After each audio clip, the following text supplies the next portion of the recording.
क्या प्रधानमंत्री मोदी जी 2029 में प्रधानमंत्री नहीं रहेंगे? क्या वो हटेंगे? अगर अगला प्रधानमंत्री होगा तो कौन होगा? इन सब चीज़ों पर हम बात करते हैं। आशा करता हूँ आप सब बहुत अच्छे होंगे। मेरा नाम है सिद्धांत अग्निहोत्री, स्टडी ग्लोस पे आपका बहुत बहुत स्वागत है। कल से प्रॉम्प्ट इंजीनियर और ग्राफिक डिज़ाइनर की क्लास शुरू है मेरे भाई। कोर्स अवेल करो, डिस्क्रिप्शन कमेंट बॉक्स में है। आखिरी के 2 दिन है, फिर हम ये बैच बंद कर देंगे। तो पीएम मोदी की हम बात कर रहे हैं। अगर पीएम मोदी की बात करें तो अब आप बोलेंगे कि सर ऐसा क्यों? हाल में प्रोटेस्ट हुए, सीजेपी ने कहा कि अब हमको पीएम मोदी का इस्तीफा चाहिए, अमित शाह का इस्तीफा चाहिए। ये बातें होने लगी हैं। हालांकि विपक्ष ये बातें कहता था, लेकिन 5 पॉइंट। सबसे पहला, ऐसा कब किस सिचुएशन में हो सकता है? So the first thing is कि 2029 में लोकसभा के चुनाव होने। अभी पीएम मोदी की जो उम्र है वो है 75 साल। अब अभी 3 साल बाद है चुनाव, तो मान लीजिए, मतलब मान के लीजिए 78 साल के ये हो जाएंगे, 78 ईयर्स।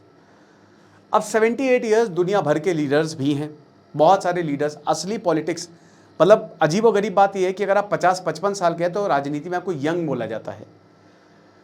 डोनाल्ड ट्रंप 80, जो बाइडन 80 से ऊपर। जैसे डोनाल्ड ट्रंप ने अपनी बुद्धि खो दी है, जो बाइडन ने अपनी बुद्धि खो दी है। अमेरिका की सुप्रीम कोर्ट या अमेरिका की कोर्ट, जैसे भारत में 60 और 65 साल जो है वो, उसमें आपको रिटायर होना पड़ता है। अमेरिका के कोर्ट में ऐसा कोई प्रावधान नहीं है। उनके बहुत अच्छी बात है उनकी में कि जब तक माइंड काम कर रहा है तब तक आप जज रहेंगे, और जज खुद से फैसला करेगा कि कब हमको जाना है। तो ये हमारे यहाँ राजनीति में होता है, कोई कट ऑफ डेट नहीं है। ये राजनेता खुद से डिसाइड करते हैं कि कब हमको जाना है। तो एक सबसे बड़ी बात, एज फैक्टर। अब बात यह है कि उनकी एज बढ़ती जा रही है, और 2034, देखिए 2029 भले ही वो प्रधानमंत्री हो जाए, बट 2034 में तो निश्चित तौर पे वो नहीं रहने वाले। 90% चांसेस है, 10% भाई उनकी, अगर मान लीजिए, ठीक है। तो अगर बीजेपी जीतती है 2029 में, तो ये एज फैक्टर मुझे नहीं लगता कि इतना इंपॉर्टेंट होगा, क्योंकि इस एज में बहुत बड़े बड़े नेताओं ने काम किया है, और जाहिर सी बात है कि अभी 3 साल, अब 3 साल में क्या हो जाए वी डोंट नो। दूसरा पॉइंट ये है कि अगर बीजेपी हार जाए, ठीक है, जिसके 50-50 चांसेस हैं, पॉलिटिक्स में हमेशा 50-50 चांसेस होते हैं, तो भी हो सकता है, तब तो भाई फिर तो कोई मतलब ही नहीं है। और अगर मान लीजिए बीजेपी हारी 2029 में, तो मुझे नहीं लगता कि फिर दोबारा प्रधानमंत्री मोदी जो हैं वो इस पद को ले गई, क्योंकि भाई अब फिर एज हो गई। एज अ पॉलिटिकल लीडर, भाई जो भी बोले आप, एज अ पर्सन आप उनकी बुराई करिए, उनको कुछ भी बोलिए, बट एक पॉलिटिकल लीडर की बात करें तो भाई कमाल आदमी है वो। भाई उनका कोई डायनेस्टिक रिकॉर्ड नहीं है। बहुत, मतलब कहते हैं ना कि बहुत वहाँ से आते हैं, और उसके बाद फिर मतलब बहुत कहते हैं कि लोअर क्लास से आते हैं वो, और उसके बाद इलेक्शंस नहीं आ रहे उन्होंने आज तक, सीएम फिर पीएम। अब ये अद्भुत चीज़ है। तो एक एज अ पॉलिटिकल लीडर भाई तारीफ करनी पड़ेगी आपको। तो बात ये है कि यहाँ अगर बीजेपी हार जाए तो मुझे नहीं लगता एज अ पॉलिटिकल लीडर वो दोबारा इस पद को लेंगे। तीसरा पॉइंट ये है कि भाई अगर ऑपोजिशन यूनाइट हो जाता है तो भयानक प्रोटेस्ट आगे आने वाले समय में दिख रहे हैं, ऑपोजिशन, सीजेपी। और हो सकता है कि अगर कोई ऐसी चूक होती है, जो मुझे नहीं लगता कि प्रधानमंत्री मोदी करेंगे, लेकिन अगर वो ऐसा करते हैं तो वो घेर लिए जाएंगे। तो जैसे धर्मेंद्र प्रधान का इस्तीफा हुआ, पीएम मोदी का भी इस्तीफा हो सकता है, बट इसकी संभावनाएं बहुत ज़्यादा कम है, बहुत ज़्यादा, राइट। क्योंकि देखिए पीएम मोदी जो हैं इस समय, नरेंद्र मोदी दुनिया के सबसे पॉपुलर लीडर हैं दुनिया के। तो ये एक हो सकता है कि शायद इस वजह से पॉपुलैरिटी उनकी इतनी ज़्यादा है। चौथा पॉइंट, बीजेपी में टूट हो जाए तो क्वाइट अ पॉसिबिलिटी। देखिए बीजेपी की एक रणनीति रही है जो कि बहुत ही डिजास्टर रही है मेरे हिसाब से। अब आप बोलेंगे सर इलेक्शन तो वो जीत रहे हैं, अगर वो ऐसा ही करेंगे तो आगे आने वाले समय में बीजेपी टूटेगी, तगड़े से टूटेगी। कैसे? वो क्या करते हैं कि जैसे एमपी में शिवराज सिंह चौहान, उनको हटा के मोहन यादव को ले आए, और मोहन यादव का करियर कुछ खास है नहीं। राजस्थान में भी यही हुआ, वसुंधरा राजे को हटा के फिर भजन लाल आ गए, और ऐसे कई जगह, हरियाणा में हमने देखा।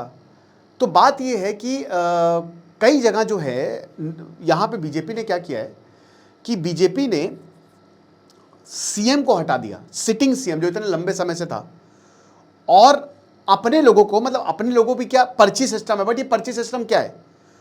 कहते हैं पर्ची सिस्टम, पर्ची सिस्टम एक वीक सीएम जो सेंटर की बात माने। यूपी में अगले साल चुनाव है मेरे दोस्त। योगी आदित्यनाथ की तुलना अब पीएम प्रधानमंत्री से की जा रही है। योगी आदित्यनाथ को मॉडल कहते हैं ना, कि कहीं पे भी योगी मॉडल, योगी मॉडल। तो Yogi Adityanath is equivalent to, आगे आने वाले समय में वो जीते ना है जीते, बट उनकी चर्चा होने लगी है और किसी भी लीडर की चर्चा नहीं हो रही है। और ये आला कमान मुझे नहीं लगता कि ये बर्दाश्त करेगा। हो सकता है आगे आने वाले समय में, जैसे लोकसभा में हुआ कि योगी आदित्यनाथ जिन कैंडिडेट्स को टिकट दिया उनका एक्सेप्ट नहीं किया, तो आगे आने वाले समय में जो यूपी चुनाव होने वाले, योगी को हटा के कोई और सीएम ले जाया जाए। अब जाहिर सी बात है कि जो सीएम हटते हैं उनको केंद्रीय मंत्री बना दिया जाता है। बट सीएम एक अलग है, राजा है वो एक स्टेट का। किसी से भी पूछेंगे कि भाई आपको सीएम बनना है कि केंद्रीय मंत्री बनना है, वो सीएम बोलेगा कि मुझे सीएम बनना है, राइट। तो ये चीज है। तो कहीं ना कहीं इस चीज को लेकर बीजेपी में असंतोष हो सकता है, टिकट वितरण को लेकर असंतोष हो सकता है, और इसका फायदा ऑपोजिशन उठाएगा। फिर उसके बाद जो नेशनल इश्यूज हैं उनको लेकर, देखिए नेशनल इश्यूज में सबसे बड़ी प्रॉब्लम क्या है मैं बताता हूं। एक है एम्प्लॉयमेंट की। अनएम्प्लॉयमेंट तेजी से बढ़ रहा है। जो वाइट कॉलर जॉब्स है ना, वो कम होती जा रही हैं। ब्रेन ड्रेन हो रहा है रिकॉर्ड लेवल पे। इसरो के साइंटिस्ट ने जो है वो छोड़ दिया, ठीक है, वो मतलब उनको प्राइवेटाइजेशन तेजी से हो रहा है। दूसरा, भारत का टैक्स सिस्टम। देखिए ये बात सच है कि भारत में रहना बहुत सस्ता है, लेकिन एक और बड़ी प्रॉब्लम कि भारत में नए शहर डेवलप नहीं हो रहे हैं। आपको क्या आप जानते हैं कि भारत में मकान लेना, आपको अमेरिका में, जैसे मैं लखनऊ की बात कर रहा हूँ, लखनऊ में एक पॉश एरिया में अगर आप मकान लेंगे एग्जाम्पल के तौर पे 1000 स्क्वायर फीट का, 1 करोड़ 20-30 लाख का जाएगा। वो 1 करोड़ 20-30 तो मिनिमम है, 1 करोड़ तो मिनिमम है। लखनऊ की बात कर रहा हूँ मैं। भारत में शहर उतने डेवलप नहीं हो रहे, कम शहर डेवलप हो रहे। अमेरिका में 50-60 लाख के मिल जाएंगे आपको। जो मकान आपको भारत में इतने महंगे मिल रहे हैं ना, मुंबई में दुनिया का सबसे महंगा शहर है, उतने लेवल पे आपको न्यूयॉर्क में भी मिल जाएगा। और मुंबई में को क्या मिलेगा? भारत में कम शेयर डेवलप है। ये एक बहुत बड़ा नेशनल इशू है। रियल एस्टेट का बहुत बड़ा नेशनल इशू है कि जो लिटरली मकान लेना चाहता है वो मकान ले ही नहीं पा रहा है। अगर आप चाहेंगे तो मैं इस पर अलग से लेक्चर बना दूंगा रियल एस्टेट पे, हालांकि मैंने पहले भी बनाया है, राइट। और टैक्स भारत में जो टैक्सेशन सिस्टम है ना, वो रिग्रेसिव है, पूरी तरीके से रिग्रेसिव है। भारत का टैक्स सिस्टम किसी को प्रोत्साहित नहीं करता, वो बर्बाद करता है। भारत में जो टैक्सेशन है, एक तो हर चीज पे टैक्स लग रहा है। ये बात सच है, मैं फिर से वही बोलूंगा कि ये बात सच है कि अगर आप भारत में रह रहे हैं, 30 लाख रुपए कमा रहे हैं, आपके 10 लाख बच जाएंगे टैक्स देने के बाद भी। यूएई में या दुबई में रह रहे हैं, कहीं पे रह रहे हैं, तो वहां पे आपको 10 लाख और देने पड़ेंगे। वहां पे रहना महंगा है। लेकिन प्रॉब्लम क्या है कि इसके बावजूद भारत में जिन टैक्स दे कौन रहा? मिडिल क्लास दे रहा है। अमीर दे नहीं रहा, गरीब दे नहीं रहा। तो ये मिडिल क्लास ही आपको प्रोड्यूस करके दे रहा है। मतलब यही मिडिल क्लास प्रोडक्टिव है, यही सर्विस सेक्टर में इन्वॉल्व है, और यही सर्विस सेक्टर आपकी इकोनॉमी को बढ़ा रहा है। यही आईटी सेक्टर, सर्विस सेक्टर। अब बड़ी बात यह कि आईटी सेक्टर भी बाहर की कंपनीज है ज्यादातर। घर की कंपनी में वैसे ही हालत बहुत खराब है, और हमारे पास टैलेंट की कमी नहीं, फौज खड़ी हुई है, लेकिन हम उसको वेस्ट कर रहे हैं। तो ये जब तक इसमें रिफॉर्म नहीं आएगा ना, टैक्सेशन में जब तक रिफॉर्म नहीं आएगा, तब तक कुछ नहीं होने वाला। और एक बहुत बड़ा मुद्दा बनेगा, चाहे वो इनकम टैक्स हो, चाहे वो जीएसटी हो। आपको समझना पड़ेगा कि किन चीजों पर हमको टैक्सेस घटाने हैं। जो नीट का मुद्दा था, प्रोटेस्ट था, वो आगे और क्यों होंगे? झारखंड में हो रहे हैं, पंजाब में हो रहे हैं, उसका रीजन यही है, टैक्स। अब आप बोलेंगे सर कैसे? कंपनीज को कोई इंसेंटिव नहीं मिलता, तो कंपनीज भारत में क्यों आएंगी? या भारत में ही जो कंपनीज हैं वो किस तरीके से चल रही हैं? मैं खुद एक कंपनी चला रहा हूं, मुझे पता है। आप अगर पैसा कमा रहे हो तो आप आधा पैसा सरकार को दे रहे हो, आधा पैसा आप 6 महीने आप सरकार के लिए काम करो और सरकार इसको कुछ नहीं दे रही है।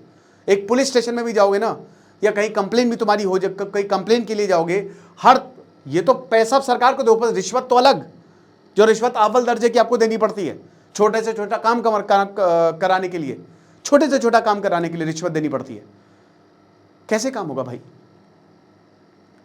तो ये जो टैक्स सिस्टम है, जब तक सरकार इसको कम नहीं करेगी, जब तक सरकार और मैं तो भाई ये बोलता हूं, सुब्रमण्यम स्वामी ने बहुत बढ़िया बात बोली थी, इनकम टैक्स जीरो कर दो। मैं जीरो की बात नहीं करता, आप एक ही स्लैब लगाओ ना, जिसमें किसी को प्रॉब्लम ना हो।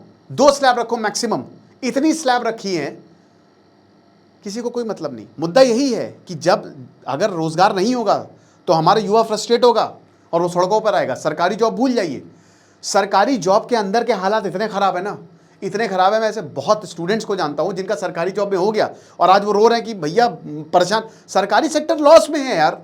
कोई चीज़ अगर लॉस में हो सकती है, कोई चीज़ अगर लॉस में है, तो आप उससे कैसे एक्सपेक्ट कर सकते हो कि वो आपसे काम नहीं करवाएगी? बहुत काम हो रहा है भाई, बैंक वाले तो बहुत परेशान है, अब बहुत ज़्यादा उनका सिरदर्दी है। जिस बैंक के एग्जाम के लिए आजकल 10-10, 15-15 लाख कैंडिडेट्स बैठते हैं और सरकार को भी पता है कि भाई बुलाएंगे तो 50 आ जाएंगे।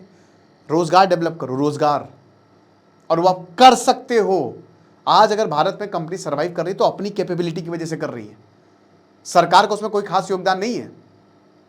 समझिए इस बात को, सरकार को टैक्स में रिफॉर्म करना पड़ेगा और अगर सरकार ऐसा कर देती है तो ये बहुत बेहतरीन स्टेप होगा।